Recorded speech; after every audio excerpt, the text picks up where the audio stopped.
Brazil has declared war and joined the United Nations. Just what does this mean to the people of the United States and to our fighting allies?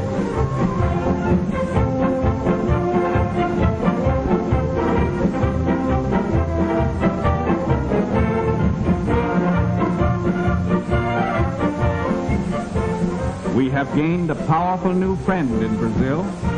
Brazil's territory covers 47% of the South American continent. 250,000 square miles larger than the United States proper. Larger than all Europe, excluding Russia. But let's look beyond the map. How can Brazil and her people help us to win the war? Well, there are more than 45 million Brazilians, which is a third of the population of the United States. We have been friends in times of peace as well as in times of war. Once before, the people of Brazil proved their friendship for the people of the United States in a time of world crisis. That was in 1917.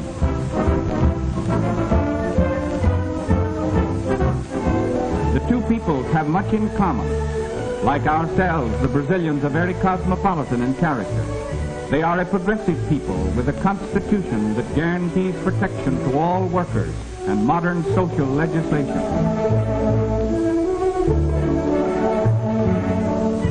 They are a sturdy people, from the gauchos of the great cattle ranches, the workmen on the rich coffee and cotton plantations, and the orange groves of her rich valleys and plains to the city dwellers.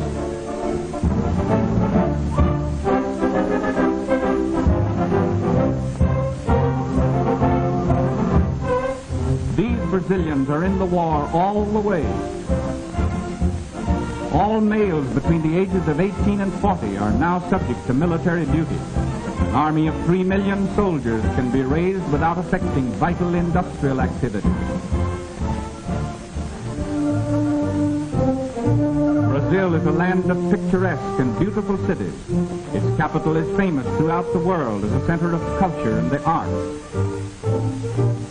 Rio de Janeiro, which means River of January, was named for the month in which it was discovered by a Portuguese explorer in 1531, nearly a century before the landing of the Pilgrim Fathers. Today, Rio is a modern city of more than 2 million population.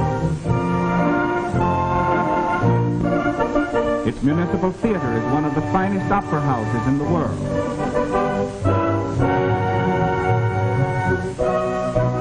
The Tiradentes Palace has, since January 1942, come to be known as the birthplace of hemisphere unity, for it was here that the 21 American republics drew up the momentous Rio Charter, a far-reaching agreement of mutual faith, collaboration, and protection.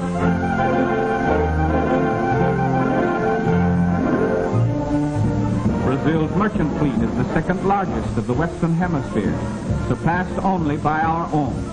And despite torpedoings by Axis submarines when Brazil was still at peace, these ships will prove invaluable in transporting raw materials to the United States and convoying military equipment to distant theaters of war.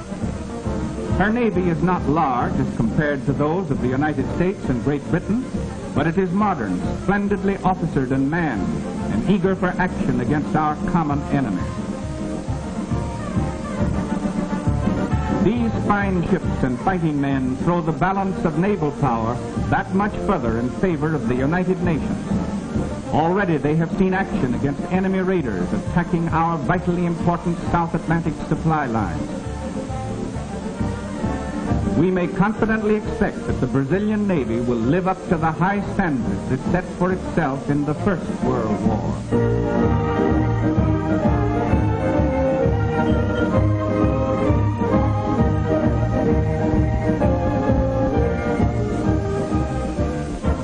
Backing up its navy is Brazil's large and rapidly growing air force.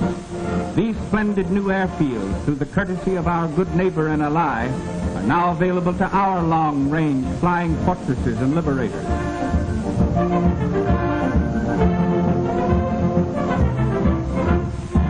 The efficiency of Brazilian fighting planes and the marksmanship of her pilots has already been admirably proven against marauding Axis submarines pursuing their campaign of terrorism off of her more than 4,000 miles of coastline.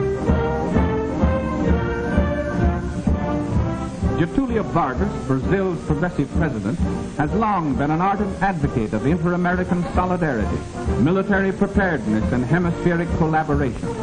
Under his guidance, the Brazilian army has been rapidly increased, equipped, and trained in all the phases of modern warfare.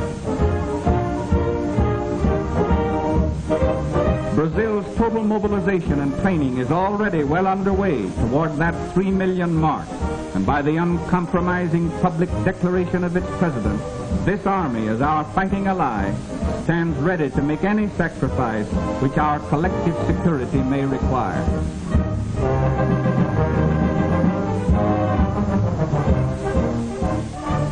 Under government supervision, Brazil is now manufacturing modern aircraft. Other war materials are also being manufactured on production lines patterned after those of our own great plants. As an industrial country, Brazil ranks second to the United States in the Western Hemisphere. And Brazil's fabulous resources and a great variety of important raw materials make her doubly valuable as an ally. Brazil is the hemisphere's second largest producer of chrome ore, so important in the manufacture of high-grade steel.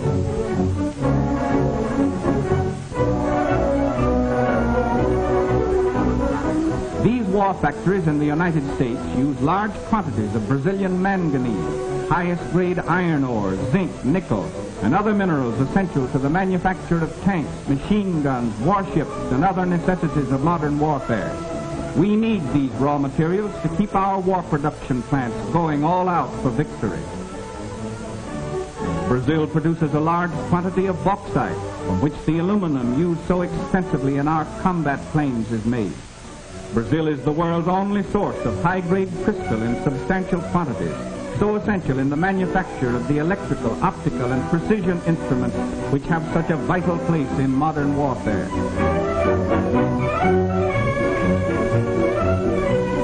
She is also one of the world's largest producers of industrial diamonds, used in cutting the hard metals from which machine tools are made.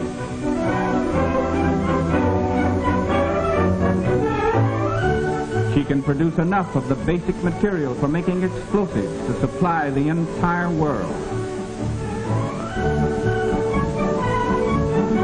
We all know that Brazil leads the world in the output of coffee, but far more important in wartime, the great jungle forest of the Amazon Valley is the cradle of the rubber industry.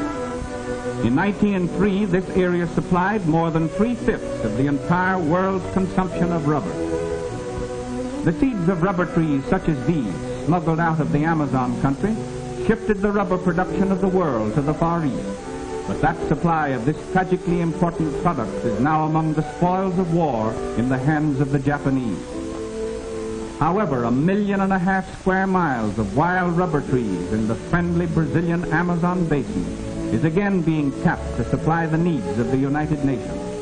Brazil's production of rubber alone may prove to be a decisive factor in winning this war.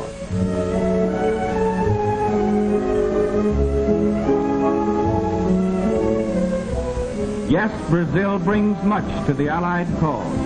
Not only the weight of her resources and manpower, but the militant spirit of her people and the reaffirmation of her friendship for the people of the United States, a friendship which we welcome with gratitude and which shall never be forgotten.